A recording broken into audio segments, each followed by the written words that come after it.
China threatens to invade Taiwan. Chinese President Xi Jinping has publicly stated that he will use force, if necessary, to unify the self-governed island with the mainland. Since 2022, when Xi Jinping became the General Secretary of the Communist Party, China began to modernize its military so that it is prepared to take part in future conflicts. Over the last few years, the Chinese Air Force began to actively violate the Taiwanese airspace, while its navy and the army simulated the simultaneous blockade and airstrike of the island to prepare for future invasion. As Beijing becomes more self-reliant and is ready to project its power in the Pacific region, war seems to be inevitable. 伟大光荣正确的中国共产党万岁! The beginning of the current tensions over Taiwan could be traced back to 1943, when the Allied nations scored a victory in the North African campaign and diminished the ability of the European Axis powers, like Germany and Italy, to project power overseas. At that time, American President Franklin Roosevelt outlined his vision for a post-war global order in which four countries, such as the United Kingdom, the Soviet Union, the Republic of China, and the United States, would have their spheres of influence and act as four policemen who would ensure the global peace. In 1943, President Franklin Roosevelt met in Egypt with the British Prime Minister Winston Churchill and the chairman of the national government of China, Kai-shek, to sign the Cairo Declaration, which stated that Japan would be required to surrender the control of Manchuria, the island of Taiwan, and the nearby islands to the Republic of China. President Roosevelt at that time believed that the Republic of China would become a great power in the future under the leadership of Kai-shek. After the surrender of Japan in 1945 to the Allied nations, the Chinese Civil War that had been fought before the Republic of China under the leadership of Kai-shek and the Chinese Communist Party under Chairman Mao Zedong resumed. At that time, the Republic of China had gained most of the territory of China, except for Manchuria, which had been occupied by the Soviet Union since the summer of 1945. Even though the Soviet Union signed the Treaty of Friendship and Alliance with the Republic of China in 1945, Manchuria was used as a base of the Communist Party of China to fight the war against the army of Kai-shek. In 1946, during the first phase of the Cold War, the Soviet Union, in violation of the treaty with the Republic of China, gave Manchuria to Mao Zedong's Communist Party of China. In 1949, the Chinese Communists conquered most of the Chinese mainland, proclaimed the People's Republic of China, and forced the government of the Republic of China under Kai-shek to flee to the island of Taiwan. Since that time, the People's Republic of China has been commonly referred to as China, while the Republic of China is commonly referred to as Taiwan.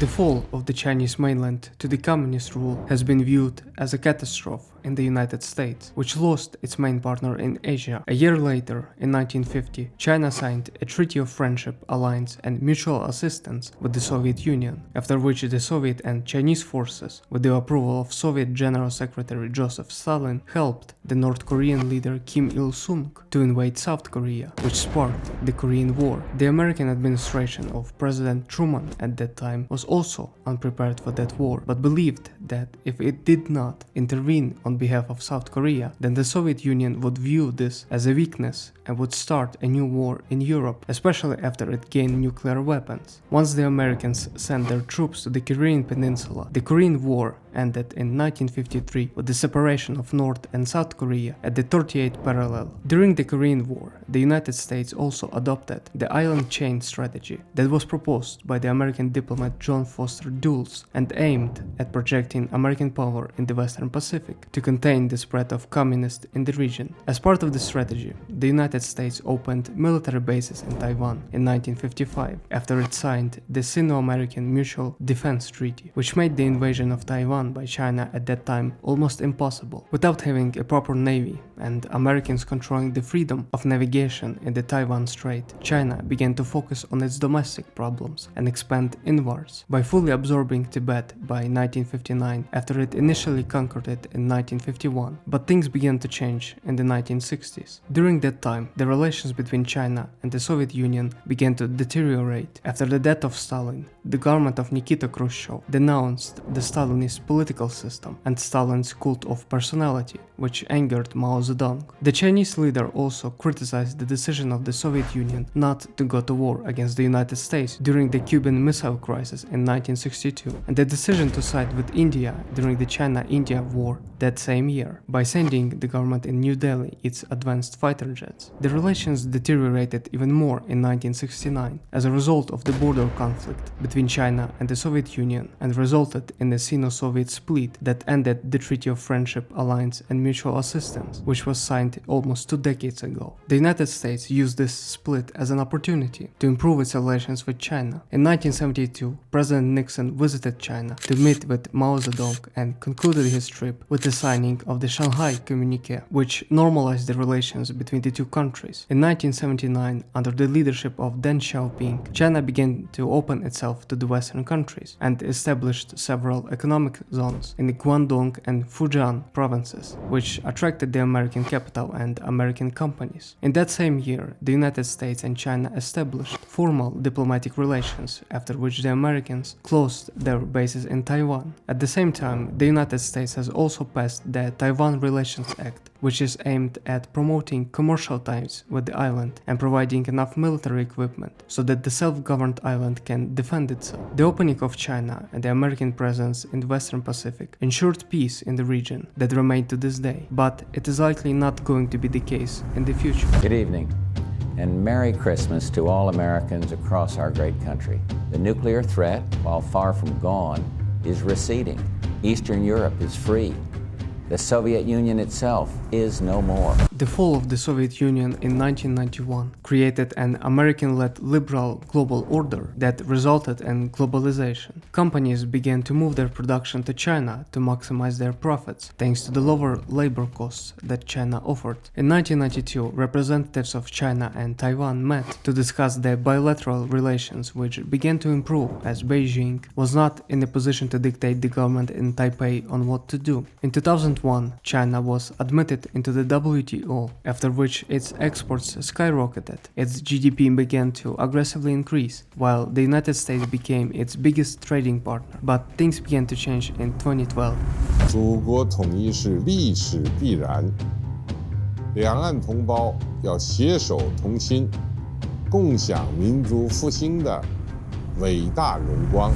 After becoming the General Secretary of the Communist Party in 2012 and later the President of China in 2013, Xi Jinping began to consolidate his power and outline his vision of a Chinese dream at the heart of which is socialism with Chinese characteristics. Since that time, China began to actively modernize its military and at the same time launched Xi Jinping's geopolitical project, the Belt and Road Initiative, to expand Beijing's soft power and open new markets for China's export-led economy. The relations between China and the United States began to deteriorate in the last decade as Beijing engaged in unfair trade practices, such as the theft of intellectual property, while the American trade deficit began to quickly increase and negatively affect its own economy. All of this has led to the trade war between China and the United States that began in 2018 under the Trump administration. The Biden administration didn't end the trade war and in 2022 announced new restrictions on the exports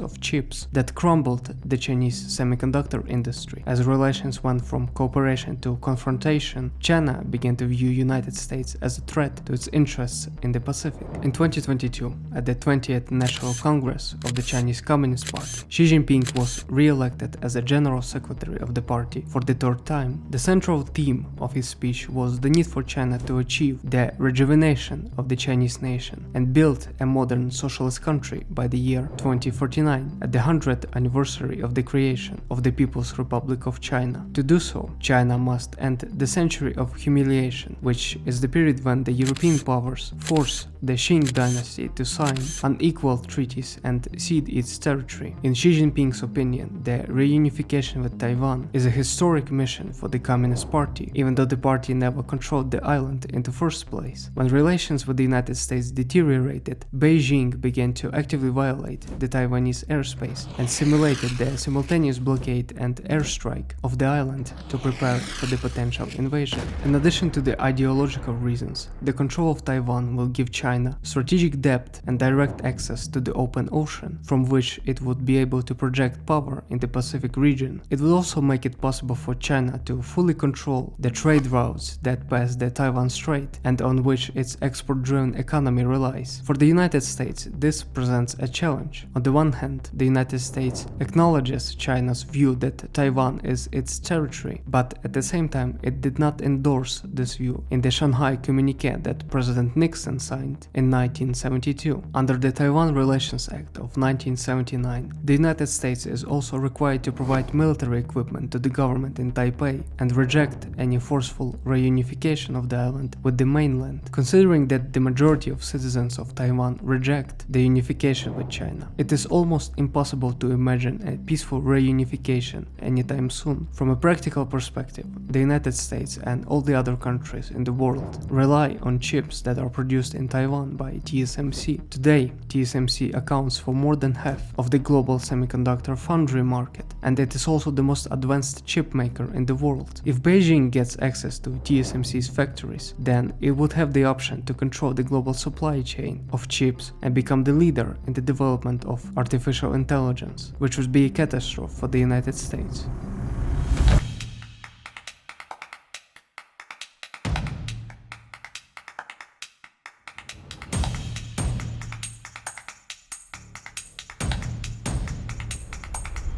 To try and avoid the worst-case scenario, the United States has adopted the integrated deterrence strategy, which aims to deter China from invading Taiwan by providing the government in Taipei with defensive weapons, building up its bases in the Pacific Ocean, and helping its partners in the region improve their military capabilities. This approach indicates that the United States is returning to the island chain strategy to deter the potential Chinese aggression not just in the Taiwan Strait, but also across the Western Pacific as well. Since Russia's full-scale invasion of Ukraine, Russia and China began to strengthen their military ties and recently conducted joint drills in the Sea of Japan. Russia has also made a proposition for North Korea to join the drills in the future, which prompted the United States, Japan and South Korea to hold their first ever combined aerial exercises last year. The United States is also expanding the runaways at its military base in Okinawa to increase the presence of the Marine Corps in the region, while Japan has begun the militarization of islands such as Ishigaki and Yonaguni, which are located close to Taiwan. Japan is also increasing the patrolling around the Senkaku Islands that are under its control, as China recently began to send ships of its Coast Guard there to assert its claim to the islands. In the south, the United States began to actively supply the Philippines with advanced weapons after the meeting of President Biden and President Marcos in Manila last year. The Philippines fishing boats are constantly being attacked by the Chinese Coast Guard in the Philippines waters that Beijing claims to be its own. China is also claiming the territorial waters of other nations such as Malaysia, Brunei and Vietnam in the South China Sea, and is building artificial islands there, even though the International Tribunal rejected the Chinese claims in the region. That is why it's no surprise that the Philippines agreed to increase the number of American bases in the country and expand the United States' presence on the island of Luzon. Vietnam has also elevated its relations with the United States to the strategic level after the trip of President Biden to Hanoi in September, after which the Americans committed to sending advanced military equipment to the country in the following years. This type of integrated deterrence strategy so far helped deter the Chinese invasion of Taiwan or any other country in the region. Despite this, the United States is also expanding its presence in the second island chain, which begins in Japan, goes through the island of Guam, which is controlled by the United States, and ends near the island of New Guinea.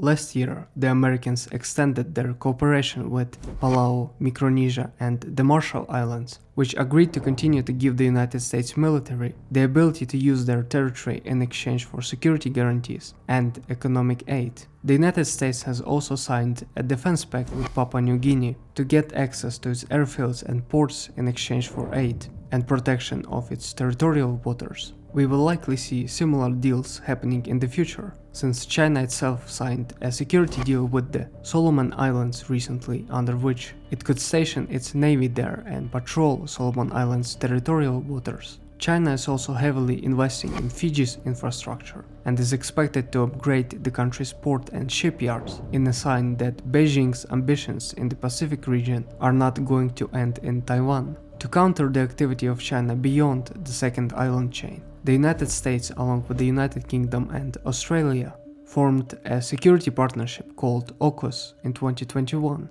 Under the partnership, the United States is going to provide Australia with nuclear submarines to help the Americans and British patrol the Pacific Ocean. New Zealand, under the new government, is also interested in discussing the security guarantees with the AUKUS, while Australia has recently increased its foreign aid budget to decrease the Chinese influence in the region. In 2024, the recipients of aid by Australia will be Pacific countries like Kiribati, Nauru, Papua New Guinea, Samoa, Tonga, Tuvalu, Vanuatu, and even Fiji and Solomon Islands, as Western countries try to decrease the influence of Beijing in the Pacific region. For the United States, it is important to keep the status quo for as long as possible, so that the hostile power, which in this case is China, won't be able to change the current global order with the use of force and threaten the American interests in the region. There is a fear that if China manages to break the first and second island chains, then it would be able to threaten Hawaii